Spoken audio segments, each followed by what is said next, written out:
Hi everyone, surface chemistry पढ़ रहे थे हम लोग और पिछला क्लास में जो है ना एसोसिएटेड कोलाइड्स तक हम लोग देखे थे और उसमें से काफ़ी इंपॉर्टेंट टर्म देखे थे हम लोग मिशेल या मिशेल फॉर्मेशन किस प्रकार से होता है। आज जो है हम लोग पढ़ेंगे कोलॉइड्स का प्योरीफिकेशन। हालांकि प्योरीफिकेशन के कई मेथड्स हैं, लेकिन एक जो मोस्ट कॉमन है जो एग्जामिनेशन में जनरली आता है वह है डायलाइसिस।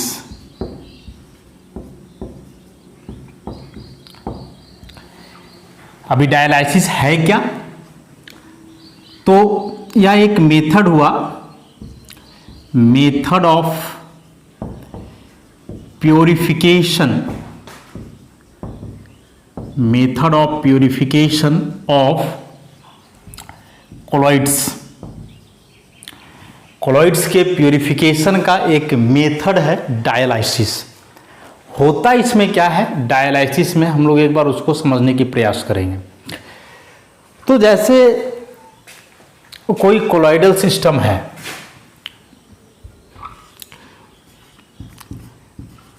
कोई कोलॉइड है, तो इसमें जनरली जो इम्प्यूरिटी मिले हुए होते हैं वे होते हैं इलेक्ट्रोलाइट्स।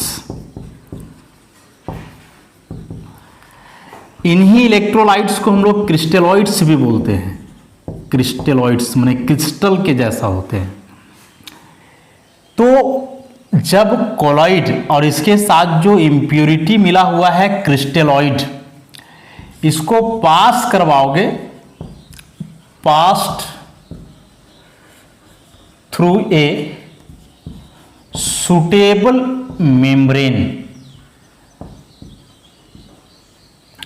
तो जब इसको एक सुटेबल मेम्ब्रेन से पास करवाओगे, मेम्ब्रेन मतलब जिसमें पोर्स छिद्र होते हैं, झिल्ली जिसको हम लोग बोलते हैं, सॉल्यूशन में पढ़ेंगे इसके बारे में। तो जब इम्प्योर कोलाइड मतलब कोलाइड प्लस इम्प्योरिटी, और इम्प्योरिटी के रूप में क्या होंगे तो इलेक्ट्रोलाइट्स जिसको हम लोग बोलते हैं क्रिस्टलॉइड्स। तो जब इसको पास करवाओगे तो क्या होगा ना कि इलेक्ट्रोलाइट्स जो हैं मतलब क्रिस्टलॉइड्स वे आसानी से पास कर जाते हैं उस मेम्ब्रेन से।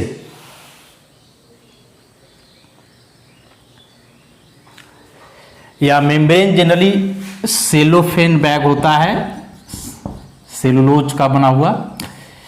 तो जब इस सेलोफेन मेम्ब्रेन से पास करवाओगे इस सिस्टम को, तो जो इलेक्ट्रोलाइट्स हैं क्रिस्टलॉइड्स, इलेक्ट्रोलाइट्स मतलब आयंस हुए ना, आयंस जो बनेंगे इलेक्ट्रोलाइट के द्वारा, वे सभी मेम्ब्रेन से पास कर जाएंगे।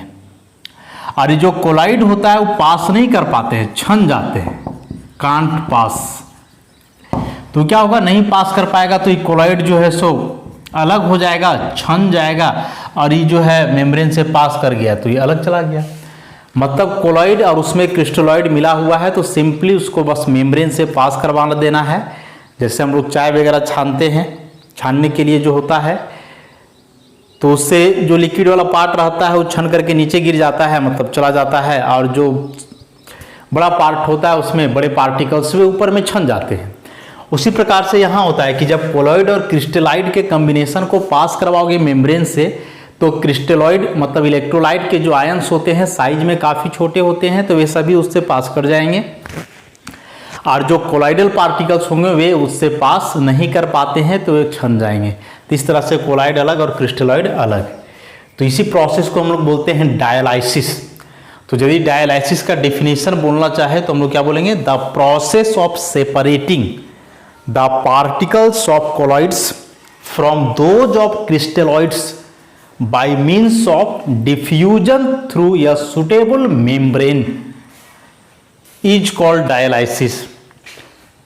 नहीं, the process of separating of colloids from those of crystalloids by diffusion through a suitable membrane is called dialysis। कि colloid को crystalloid से separate अलग करने का वह प्रोसेस कैसे अलग करेंगे, तो उस मिक्सचर का डिफ्यूजन करवाएंगे मतलब पास करवाएंगे एक सुटेबल मेम्ब्रेन से।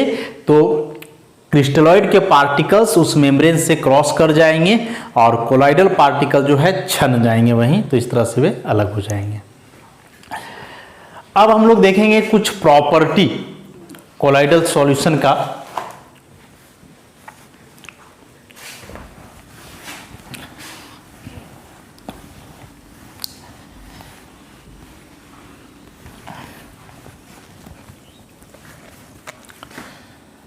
प्रॉपर्टीज ऑफ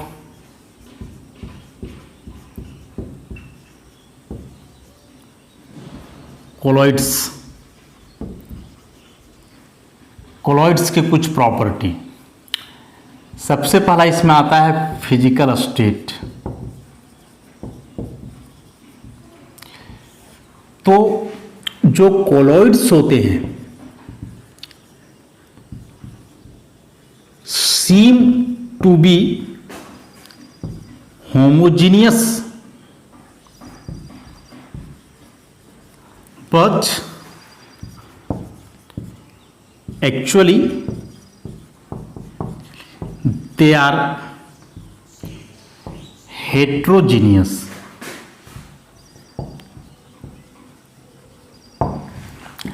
कोलॉइड्स जो है प्रतीत होते हैं, दिखाई देते हैं एक होमोजीनियस कॉम्बिनेशन की तरह, लेकिन वास्तविक में वे होते हैं हेट्रोजीनियस नेचर के।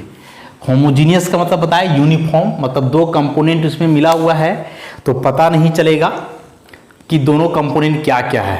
तो कोलॉइड में जो दो कंपोनेंट होते हैं डिस्पर्स्ड फेज और डिस्पर्सन मीडियम, तो ये दोनों आपस में इस प्रकार से मिले होते हैं कि देखने से पता नहीं चल पाता है, या हम लोग को प्रतीत होता है, दिखाई देता है, लेकिन वास्तविक जब एक्सपेरिमेंटल स्टडी किया गया तो ऐसा देखा गया कि नहीं, कोलॉइड्स होमोजीनियस प्रतीत जरूर होते हैं लेकिन वास्तव में जो है वे हेट्रोजीनियस नेचर के हैं। अभी हेट्रोजीनियस नेचर को कंफर्म करने के लिए कुछ फिनोमेना है कोलॉइड से रिलेटेड, जिसको आगे हम लोग पढ़ेंगे अभी, तो वहां से हम लोग को कंफर्म हो जाएगा कि कोलॉइड जो है हेट्रोजीनियस नेचर का क्यों है, कौन कौन से फिनोमेना इसको सपोर्ट करते हैं।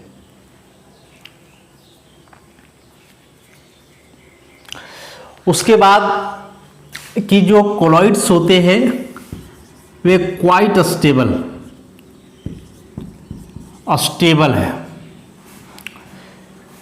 स्टेबल है मतलब एक कोलॉइडल सिस्टम में जो डिस्पर्स फेज और डिस्पर्सन मीडियम होता है वे दोनों कंपोनेंट को अलग नहीं किया जा सकता है। उसके बाद जो कोलॉइड्स होते हैं can pass through ordinary filter paper. जो नॉर्मल फिल्टर पेपर होता है उस फिल्टर पेपर से कोलॉइडल पार्टिकल पास कर सकते हैं, क्योंकि कोलॉइडल पार्टिकल का साइज उस फिल्टर पेपर में जो पोर्स होता है मतलब छिद्र उसके साइज से कम होता है, तो वे आसानी से वहां से पास कर जाते हैं। और उसके बाद कोलॉइडल पार्टिकल जो है टिंडल इफेक्ट शो करते हैं, टिंडल इफेक्ट शो करते हैं, ब्राउनियन मूवमेंट शो करते हैं, ब्राउनियन मूवमेंट शो करते हैं। अब ये टिंडल इफेक्ट, ब्राउनियन मूवमेंट वगैरह क्या है, यही सब बात को जो है हम लोग देखेंगे। अब चूंकि हालांकि कोलॉइड कोई सॉल्यूशन नहीं होता है या एक सब्सटेंस का या किसी भी सब्सटेंस का एक स्टेट ही है, एक अलग अवस्था है कोलॉइड। यदि कोलॉइड सॉल्यूशन होता तो इसमें हम लोग डिस्पर्स फेज और डिस्पर्सन मीडियम अलग से नहीं बोलते, वो तो सॉल्यूशन के लिए ऑलरेडी सॉल्यूट और सॉल्वेंट हम लोग जान चुके हैं। लेकिन हम लोग जान रहे हैं कि कोलॉइड के जो दो कंपोनेंट है उसको डिस्पर्स फेज और डिस्पर्सन मीडियम बोल रहे थे, जो दो अलग नाम दिया गया है सॉल्यूट और सॉल्वेंट को हटा करके, तो यह बतला रहा है कि जो कोलॉइड होते हैं, कोलॉइड्स वे सॉल्यूशंस नहीं है बल्कि सब्सटेंस का एक अलग स्टेट ही है। तो सॉल्यूशन जैसे सॉल्यूशन जैसे कॉलिगेटिव प्रॉपर्टी शो करते थे। चार कॉलिगेटिव प्रॉपर्टीज हम लोग पढ़े हैं, relative lowering of vapour pressure, elevation of boiling point, depression of freezing point, और फिर हम लोग पढ़े ऑस्मोटिक प्रेशर। तो वे कॉलिगेटिव प्रॉपर्टीज क्या कोलॉइडल सिस्टम भी शो करते हैं या नहीं? तो चारों में से जो लास्ट का कॉलिगेटिव प्रॉपर्टी बतलाए ऑस्मोटिक प्रेशर, वही ऑस्मोटिक प्रेशर केवल एग्जिबिट किया जाता है कोलॉइडल पार्टिकल्स के द्वारा बाकी के जो 3 कॉलिगेटिव प्रॉपर्टी हुए, relative lowering of vapour pressure, elevation of boiling point और डिप्रेशन ऑफ फ्रीजिंग पॉइंट, ये तीनों कोलॉइडल पार्टिकल के द्वारा शो नहीं किए जाते हैं। उसके बाद ये तो कॉलिगेटिव प्रॉपर्टी हुआ। उसके बाद मैकेनिकल प्रॉपर्टी, मैकेनिकल प्रॉपर्टी, और इस मैकेनिकल प्रॉपर्टी में एक बहुत ही इंपॉर्टेंट टर्म आता है ब्राउनियन मूवमेंट। ब्राउनियन मूवमेंट, अब यह ब्राउनियन मूवमेंट है क्या? ब्राउनियन मूवमेंट है क्या? तो देखो, एक्चुअली यह बायोलॉजिकल टर्म है। रॉबर्ट ब्राउन, जो कि एक बहुत ही महान बोटनिस्ट थे, पेड़ पौधों से रिलेटेड फिनोमेनन या उनके बारे में जो है अध्ययन किए थे, बोटनिस्ट रॉबर्ट ब्राउन। एक क्या ऑब्जर्व किए कि जो फ्लावर्स के पॉलन ग्रेन्स होते हैं, पॉलन ग्रेन समझते होगे, जो पढ़े होगे पीछे 10 तक इंग्लिश मीडियम में, फ्लावर का जो ऊपरी हिस्सा होता है, जैसे मान लो कि इस तरह का कोई फ्लावर है, तो देखोगे इसमें ऐसा पतला पतला निकला हुआ रहता है, ऐसा इस टाइप का, तो इस पार्ट को हम लोग बोलते हैं पॉलन ग्रेन्स। लाल वाला जो उड़हुल फूल होता है उसमें देखोगे साफ दिखाई देता है। तो रॉबर्ट ब्राउन क्या ऑब्जर्व किए कि ये जो पॉलन ग्रेन्स हैं, ये डिस्पर्सन मीडियम में जो है जिगजैग मोशन शो करते हैं। डिस्पर्सन मीडियम मतलब वाटर, माने इस पॉलन ग्रेन को यदि हम लोग वाटर में डुबा दें, ये वाटर है और यहाँ ये सभी मान लो पॉलन ग्रेन्स हैं, तो जब इस पॉलन ग्रेन्स को वाटर में हम लोग लाते हैं, तो हालांकि वाटर में नीचे नहीं जाएगा, पूरा इस सरफेस पे रहेगा ऐसा, तो ये क्या करता है कि इसके सरफेस पे जिगजैग मोशन दिखलाता है। जिगजैग में टेढ़ा मेढ़ा इधर उधर घूमते रहता है इस तरह का, और इसी फिनोमिनन को ब्राउनियन मूवमेंट बोला जाता है। वही इसको ऑब्जर्व किए थे, इसलिए इसका नाम हो गया ब्राउनियन मूवमेंट। ब्राउन के द्वारा ऑब्जर्व किया गया था कि फ्लावर्स में जो पॉलन ग्रेन्स होते हैं, पॉलन ग्रेन समझ गए, बता दिए फिगर बना करके, तो वाटर में जब इस पॉलन ग्रेन को हम लोग रखते हैं तो क्या होता है कि इधर उधर जिगजैग पाथ में जो है मूव करते हैं, और इसी फिनोमिनन को हम लोग बोलते हैं ब्राउनियन मूवमेंट। अब यही फिनोमिनन ऑब्जर्व किया गया कोलॉइडल पार्टिकल्स के द्वारा भी, कि जब कोलॉइडल पार्टिकल को ऐसे ही डिस्पर्सन मीडियम में छोड़ दिया जाता है तो वे भी जिगजैग मोशन में जो है ना इधर उधर मूव करते हैं। जैसे पेंट एक कोलॉइडल सिस्टम है, तो पेंट पानी में घुलता नहीं है। पेंट का एक बूंद को यदि पानी में गिरा करके छोड़ दोगे ना, तो वह एक बूंद स्थिर नहीं रहेगा, इधर उधर घूमते रहता है वाटर में। तो यह जो प्रॉपर्टी है कोलॉइडल सिस्टम का या कोलॉइडल पार्टिकल का डिस्पर्सन मीडियम में जिगजैग मोशन में मूव करना, इसी फिनोमिनन को हम लोग बोलते हैं ब्राउनियन मूवमेंट। एग्जाम में 1 नंबर में डेफिनेशन आ जाता है, इसको हम लोग लिख देंगे कि the zigzag motion of colloidal particles in the dispersion medium is called Brownian movement. इसके बाद और भी कुछ प्रॉपर्टी हैं, जैसे डिफ्यूजन। डिफ्यूजन मतलब फैलाव। तो जो कोलॉइडल सिस्टम होते हैं या कोलॉइड्स, उनका डिफ्यूजन पॉसिबल है higher concentration to lower concentration, higher concentration to lower concentration. Higher to lower concentration जो है डिफ्यूजन हो सकता है कोलॉइडल पार्टिकल का, मतलब कोलॉइडल पार्टिकल एक हाइयर कंसंट्रेशन वाला रेंज से लोअर कंसंट्रेशन रेंज में फ्लो कर सकते हैं, आगे बढ़ सकते हैं। उसके बाद सेडिमेंटेशन। सेडिमेंटेशन मतलब नीचे बैठ जाना। जैसे कोई बर्तन में कोलॉइड को रखे हैं, तो क्या उसके पार्टिकल कभी उस बर्तन के बॉटम में सेटल डाउन होंगे या नहीं? तो होते हैं। सेडिमेंटेशन उनका पॉसिबल है, और नॉर्मल नहीं, एक स्पेसिफिक ग्रेविटी पे। ग्रेविटी मतलब जो उसको नीचे की ओर खींचे। तो एक स्पेशल ग्रेविटी पे जो है कोलाइडल पार्टिकल सेटल डाउन हो सकते हैं और इसी फिनोमेनन को हम लोग बोलते हैं सेडिमेंटेशन।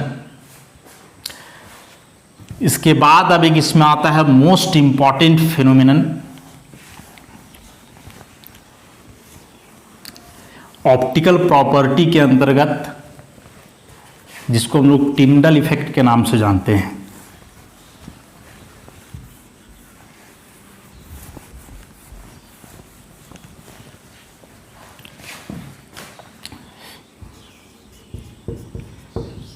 ऑप्टिकल प्रॉपर्टी,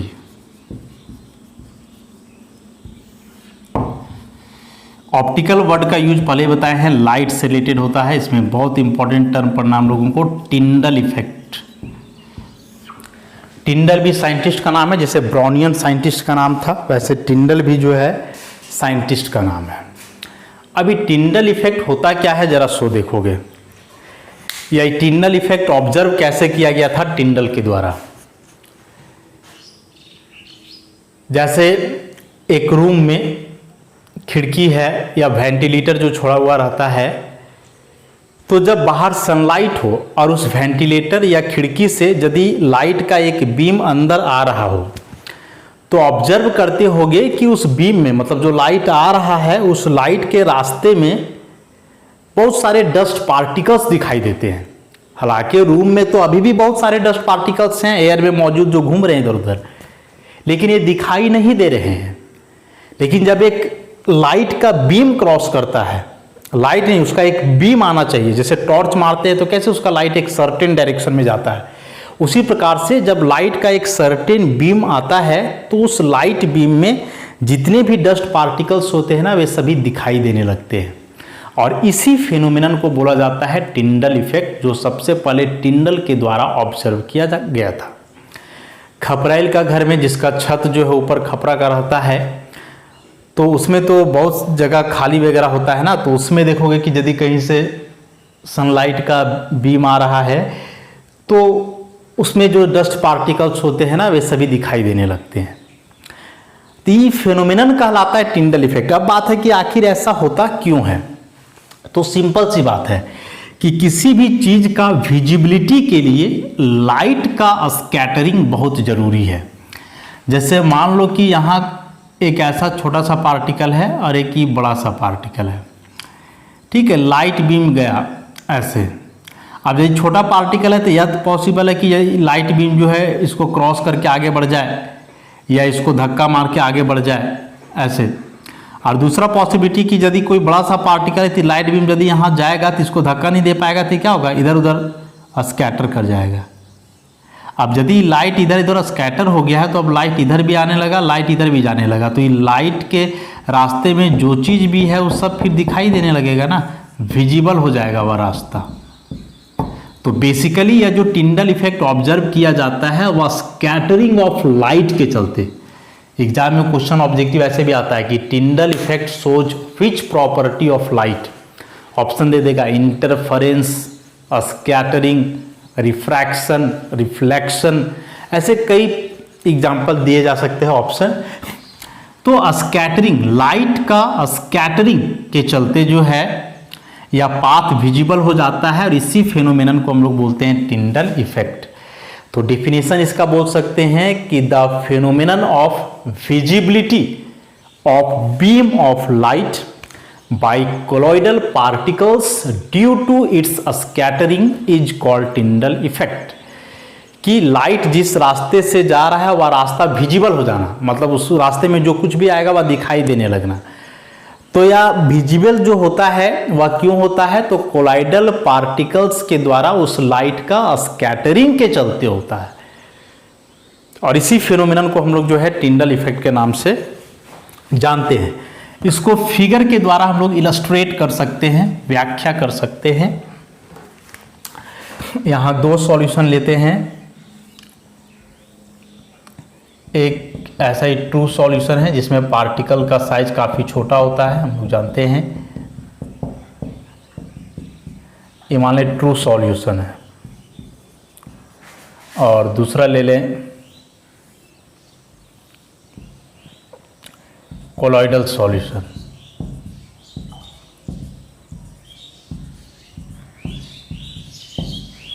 एक कोलॉइडल सॉल्यूशन है, कोलॉइड है।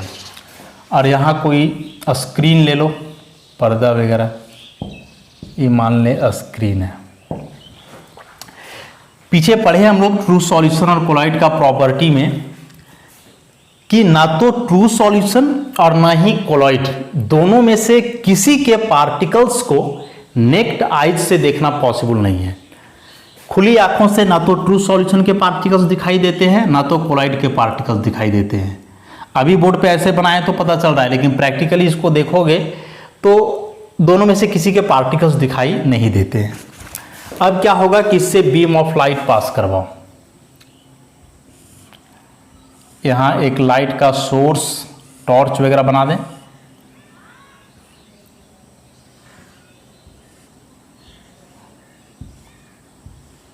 स्विच है टॉर्च का, टॉर्च, टॉर्च मतलब लाइट का कोई सोर्स होना चाहिए, सोर्स ऑफ लाइट। देखो बल्ब जला करके नहीं छोड़ देना है, क्योंकि बल्ब तुम जलाओगे तो उससे कोई लाइट का बीम नहीं निकलेगा, तो लाइट ऑलरेडी वहां से पूरा डिस्पर्स रहेगा ना, स्कैटर रहेगा। इसलिए टॉर्च का इस्तेमाल किया गया, क्योंकि इससे जो लाइट निकलेगा वो पूरा फैलेगा नहीं, वो इसी के डायरेक्शन में जाएगा इतना, ऐसा। तो जब इस बीम ऑफ लाइट को ट्रू सॉल्यूशन से पास करवाओगे तो ट्रू सॉल्यूशन के पार्टिकल्स नहीं दिखेंगे। शुरू में जैसे डिसअपियर थे अभी भी डिसअपियर ही रहेंगे। तो इससे लाइट पास कर जाएगा आसानी से, ऐसा, इससे लाइट पास कर गया, इससे लाइट निकल गया डायरेक्ट। लेकिन जैसे ही यह लाइट बीम कोलॉइडल सॉल्यूशन के पास जाएगा तो क्या होगा कि इसमें जो पार्टिकल्स हैं कोलॉइड के, इसका साइज ट्रू सॉल्यूशन की तुलना में काफी बड़ा है। क्या जानते हैं हम लोग, ट्रू सॉल्यूशन के पार्टिकल का साइज 1 नैनोमीटर से कम होता है,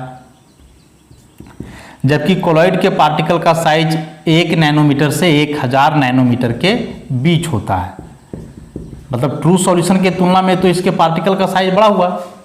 तो क्या होगा कि जैसे ही ये लाइट बीम पहुंचेगा कोलॉइडल सॉल्यूशन के पास तो इसके पार्टिकल से जाकर के वह बीम टकराएगा तो इधर उधर स्कैटर हो जाएगा, फैल जाएगा। उसी प्रकार से यहाँ गया ये पार्टिकल से टकराएगा। तो इस रास्ते में जितने भी पार्टिकल्स आ रहे हैं सारे पार्टिकल्स के द्वारा लाइट का स्कैटरिंग होगा, और स्कैटरिंग होने से क्या होगा कि यह पाथ विजिबल हो जाएगा। विजिबल मतलब देखने लायक, दिखाई देने लगेगा, और ये सारे कोलॉइडल पार्टिकल फिर अपीयर हो जाएंगे। विजिबल पाथ, अब पाथ विजिबल हो गया तो इस रास्ते में जितने भी कोलॉइडल पार्टिकल्स हैं वे सारे कोलॉइडल पार्टिकल्स जो है दिखाई देने लगेंगे। तो ऐसा क्यों? क्योंकि इस कोलॉइडल पार्टिकल के द्वारा लाइट का स्कैटरिंग हो जाता है, और फिर यहाँ से लाइट निकलेगा तो जाकर के यहाँ इसका डिफ्रैक्शन पैटर्न बनेगा इस प्रकार का, ऐसा। तो यही फिनोमेनन को हम लोग बोलते हैं टिंडल इफेक्ट, कि कोलॉइडल सॉल्यूशन को एक वैसे जगह में रख दें जहां लाइट ना हो, अंधेरा हो, और उस केस में जब उससे एक बीम ऑफ लाइट पास करवाया जाए तो उस लाइट बीम के रास्ते में जितने भी कोलॉइडल पार्टिकल्स हैं सभी दिखाई देने लगते हैं। इसलिए क्योंकि कोलॉइडल पार्टिकल के द्वारा लाइट का स्कैटरिंग हो जाता है, पाथ विजिबल हो जाता है, इसलिए पार्टिकल साफ साफ दिखाई देने लगते हैं। और इसी फिनोमेनन को हम लोग टिंडल इफेक्ट के नाम से जानते हैं। एग्जाम में बहुत इंपॉर्टेंट है ये दोनों टर्म, ब्राउनियन मूवमेंट और टिंडल इफेक्ट। तो टिंडल इफेक्ट यदि आया तो इसको फिगर के द्वारा ऐसे एक्सप्लेन करेंगे। दोनों बनाया हुआ है इसलिए क्योंकि बताया जा रहा है कि true solution Tyndall effect show नहीं करता है, क्योंकि ट्रू सॉल्यूशन के पार्टिकल का साइज काफी छोटा है, लाइट का स्कैटरिंग उसके पार्टिकल्स के द्वारा नहीं हो पाता है। कोलॉइडल पार्टिकल का साइज ट्रू सॉल्यूशन की तुलना में अधिक है, तो इसके पार्टिकल के द्वारा लाइट का स्कैटरिंग हो जाता है, इसलिए पाथ विजिबल और फिर पार्टिकल दिखाई देने लगते हैं। मतलब टिंडल इफेक्ट जो है ऑब्जर्व किया जाता है कोलॉइडल सिस्टम की तुलना में। अब यहां ये जो स्कैटरिंग हुआ लाइट का, यह बतला रहा है कि कोलॉइडल सिस्टम हेट्रोजीनियस नेचर का है, क्योंकि या यदि होमोजीनियस रहता तो जैसे पार्टिकल्स इसके डिस्पर्सन मीडियम के होते उसी प्रकार से डिस्पर्स फेज के होते, और डिस्पर्सन मीडियम के पार्टिकल्स काफ़ी स्मॉल होते हैं, तो डिस्पर्स फेज के भी काफ़ी स्मॉल होते हैं, तो टिंडल इफेक्ट या शो नहीं करता। लेकिन टिंडल इफेक्ट शो किया जा रहा है कोलाइडल पार्टिकल के स्कैटरिंग के चलते, तो यह बतला रहा है कि उसमें कुछ डिस्क्रीट पार्टिकल्स भी हैं, और ये जो है बतलाता है कोलॉइड के हेट्रोजीनियस नेचर को। ब्राउनियन मूवमेंट भी यही कुछ बतलाता था। अब हम लोग इसमें एक टर्म पढ़ेंगे कि जैसे पीछे पढ़े कि जो कोलॉइडल सिस्टम होता है वह अस्टेबल होता है। अस्टेबल क्यों होता है? स्टेबिलिटी ऑफ कोलॉइड्स या कोलॉइडल स्टेट, अस्टेबल क्यों होता है एक कोलॉइडल सिस्टम?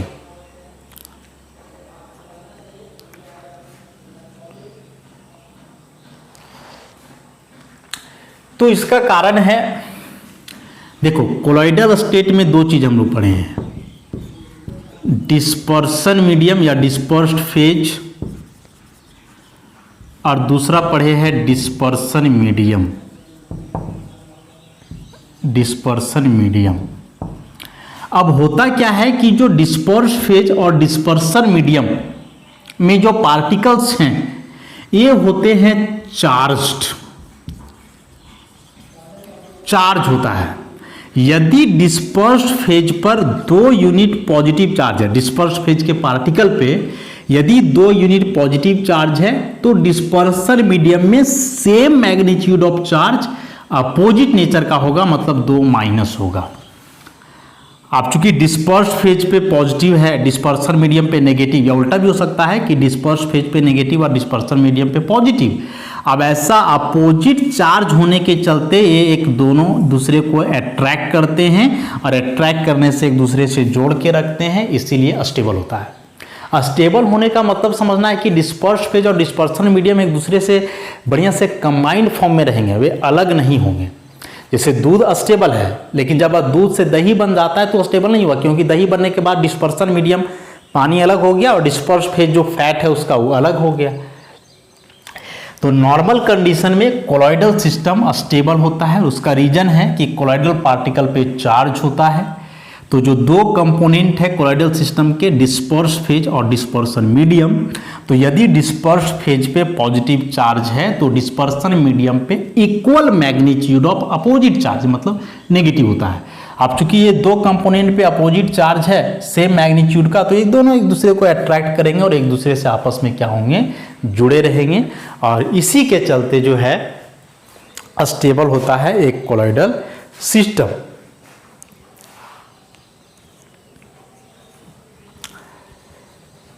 अब बात आता है कि जो बात हम बतलाए कि जो कोलॉइडल सिस्टम जो है या कोलॉइडल सिस्टम में जो पार्टिकल्स हैं उनमें चार्ज होता है। तो अब बात आता है कि ये चार्ज आता कहाँ से है, ओरिजिन ऑफ चार्ज, कि कोलॉइडल पार्टिकल पे चार्ज कहाँ से आता है।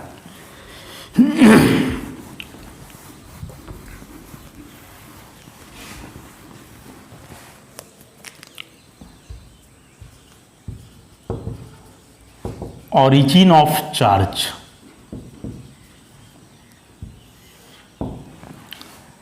कोलॉइडल पार्टिकल पे चार्ज कहाँ से आता है। देखो कई तरीके हैं या कई कारण हैं जिसके चलते कोलॉइडल पार्टिकल्स जो है चार्ज पोजेज करते हैं।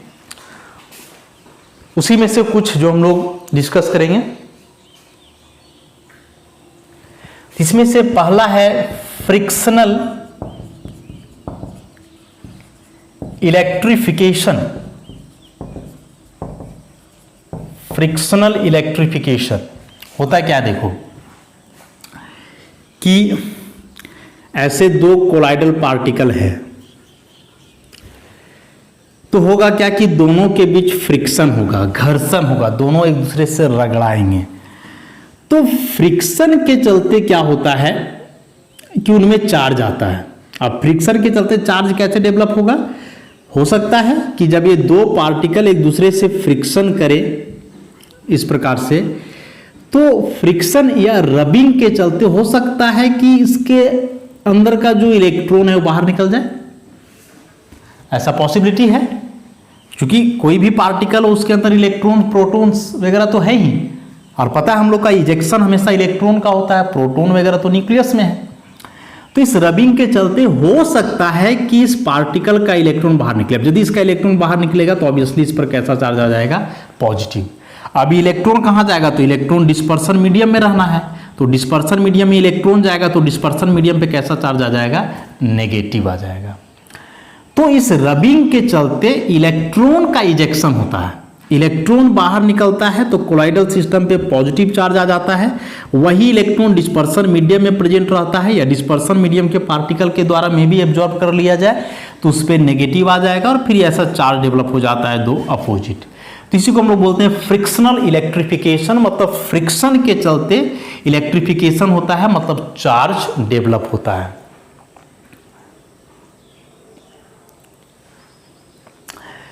उसके बाद बोल रहा है कि एयर से जो है इलेक्ट्रॉन कैप्चर फ्रॉम एयर। अब एयर है तो एयर में बहुत सारे गैसियस मॉलिक्यूल्स हैं, ऑक्सीजन के मॉलिक्यूल है, नाइट्रोजन के मॉलिक्यूल है, कार्बन डाइऑक्साइड के मॉलिक्यूल हैं। तो ये जो मॉलिक्यूल हैं पॉसिबली है कि ये सारे न्यूट्रल फॉर्म में ही रहेंगे, लेकिन जो इतना सारा फिनोमिनन होते रहता है इन्वायरमेंट में हम लोग का, कि जैसे सनलाइट पड़ा तो सनलाइट पड़ा तो एक फिनोमिनन हम लोग पढ़े फोटो इलेक्ट्रिक इफेक्ट, कि कोई मेटल है और यदि इस पर सुटेबल फ्रीक्वेंसी का लाइट पड़ता है तो इस मेटल का इलेक्ट्रॉन निकलता है। तो इलेक्ट्रॉन कहाँ जाएगा, ये तो इन्वायरमेंट में ही रहेगा ना, एयर में ही रहेगा। तो हो सकता है कि यही इलेक्ट्रॉन कैप्चर कर लिया जाए कोलॉइडल सिस्टम के द्वारा, कोलॉइडल पार्टिकल के द्वारा। तो जब यही इलेक्ट्रॉन कोलॉइडल पार्टिकल के द्वारा कैप्चर कर लिया जाएगा तो कोलॉइडल पार्टिकल पे नेगेटिव चार्ज आ जाएगा और चार्ज डेवलप हो जाएगा। तो ऐसे कई तरीके हैं, दो जिसमें हुआ, एक फ्रिक्शनल इलेक्ट्रिफिकेशन और दूसरा इलेक्ट्रॉन कैप्चर फ्रॉम एयर। अगला है preferential absorption of ion from the solution या डिस्पर्सन मीडियम।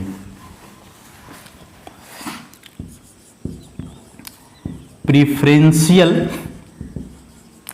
तीसरा तरीका हुआ absorption of ions from solution. Solution से कुछ सुटेबल्स आयन का एब्जॉर्प्शन हो,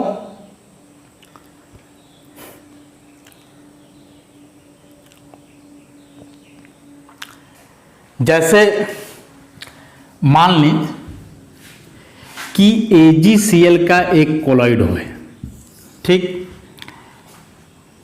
AgCl का स्ट्रक्चर ऑलमोस्ट NaCl के जैसा ही होता है। NaCl का स्ट्रक्चर कैसा है, सॉलिड स्टेट में हम लोग पढ़े हैं कि इसमें Cl माइनस का होता है CCP लैटिस और Ag प्लस या Na प्लस ऑक्यूपाई करता है ऑक्टाहेड्रल वॉइड को। तो है क्या कि कोई कोलॉइडल सिस्टम में जिस आयन का लैटिस बनता है वही आयन एब्जॉर्ब कर लिया जाता है सॉल्यूशन के द्वारा या सॉल्यूशन से। जैसे AgCl में Cl माइनस आयन बनाता है CCP लैटिस, तो जब इस AgCl में तुम हाइड्रोक्लोरिक एसिड मिलाओगे तो हाइड्रोक्लोरिक एसिड का Cl माइनस को एब्जॉर्ब कर लेगा AgCl। तो AgCl तो पहले से न्यूट्रल है ना, Ag प्लस और Cl माइनस, लेकिन जब फिर इधर से Cl माइनस लाएगा इस प्रकार से तो देखो नेगेटिव चार्ज बढ़ जाएगा और इस प्रकार से कोलॉइडल पार्टिकल फिर नेगेटिवली चार्ज हो जाएगा। तो एक कोलॉइडल सिस्टम में जो आयन लैटिस का फॉर्मेशन करता है, हम बताए कि यदि कोई आयनिक कंपाउंड है तो उसमें जो दो आयन होते हैं केटायन एनायन, दोनों में से कोई एक लैटिस बनाता है, जनरली एनायन जो हम लोग सॉलिड स्टेट में पढ़ चुके हैं। केटायन वॉइड ऑक्यूपाई करता है, तो जो आयन लैटिस बनाता है वही आयन एब्जॉर्ब कर लिया जाता है सॉल्यूशन से, जो सॉल्यूशन बाहर से तुम उसमें मिलाओगे या जो इलेक्ट्रोलाइट बाहर से उसमें मिलाओगे। जैसे हम बतलाए कि AgCl है तो इसमें लैटिस Cl माइनस बनाता है, तो यदि इसमें HCl मिलाओगे तो HCl का H+ को ये एब्जॉर्ब नहीं करेगा, Cl- को एब्जॉर्ब करेगा, और उस प्रकार से चारों तरफ Cl- आ जाएंगे AgCl के अगल बगल, तो ये नेगेटिवली चार्ज हो जाएगा और इस पर क्या आ जाएगा, एक प्रकार का चार्ज। उसके बाद एक और फैक्टर इसमें है कि dissociation of the molecular electrolytes adsorbed on the surface of particles. जैसे मान लो कि फेरिक हाइड्रोक्साइड का कोलॉइडल सिस्टम है, फेरिक हाइड्रोक्साइड का एक ही कोलॉइडल सिस्टम है, किसी कारणवश इसके सरफेस पे कोई इलेक्ट्रोलाइट आ गया फेरिक क्लोराइड, ठीक। तो फेरिक क्लोराइड में फेरिक आयन है Fe++ और क्लोराइड आयन है Cl-। तो यह जो कोलॉइड हुआ फेरिक हाइड्रोक्साइड, इसके सरफेस पे सुटेबल इलेक्ट्रोलाइट का एडजॉर्प्शन हो गया, जाकर के जमा हो गया। तो क्या होता है कि इससे सुटेबल आयन ही खींच लेता है। तो जैसे फेरिक हाइड्रोक्साइड का जो कोलॉइडल सिस्टम है, इसके सरफेस पे यदि फेरिक क्लोराइड जाकर के जमा हो रहा है तो इसका फेरिक आयन कोई अपने में एडजॉर्ब कर लेता है, Fe++, ऐसे इस प्रकार से। तो शुरू में न्यूट्रल था, क्योंकि शुरू में फेरिक आयन और हाइड्रोक्साइड आयन 3+ तो 3- था, लेकिन जब ये फेरिक क्लोराइड का फेरिक आयन को फिर से एडजॉर्ब कर लेगा तो इसके पूरे पर ओवरऑल कैसा चार्ज आ जाएगा, पॉजिटिव, और ये बन जाएगा पॉजिटिवली चार्ज्ड सोल या पॉजिटिवली चार्ज्ड कोलॉइड। जैसे इसके पहले हम AgCl का बताए, तो AgCl में क्या बताया था कि इसके अगल बगल Cl- आकर के जमा होता है, ऐसा, तो ये हो गया नेगेटिवली चार्ज्ड। लेकिन यहाँ हम लोग देख रहे हैं कि इसमें अगल बगल पॉजिटिव चार्ज वाला आयन जाकर के जमा हो रहा है, तो ये हो जाएगा पॉजिटिवली चार्ज। तो ऐसे कई तरीके हैं या कई वजह हैं जिसके चलते कोलॉइडल पार्टिकल्स चार्ज पोजेज करते हैं, और उन पर चार्ज होना ही उनकी स्टेबिलिटी का कारण है कि डिस्पर्स फेज और डिस्पर्सन मीडियम पे अपोजिट चार्ज होता है बट ऑफ इक्वल मैग्नीट्यूड, जिसके चलते वे एक दूसरे से अट्रैक्शन फील करते हैं और जुड़े रहते हैं और वे स्टेबल होते हैं। कुछ और इलेक्ट्रिकल प्रॉपर्टीज हैं कोलॉइडल सिस्टम के, जिसको हम लोग आगे का क्लास में डिस्कस करेंगे। आज के लिए इतना ही, धन्यवाद।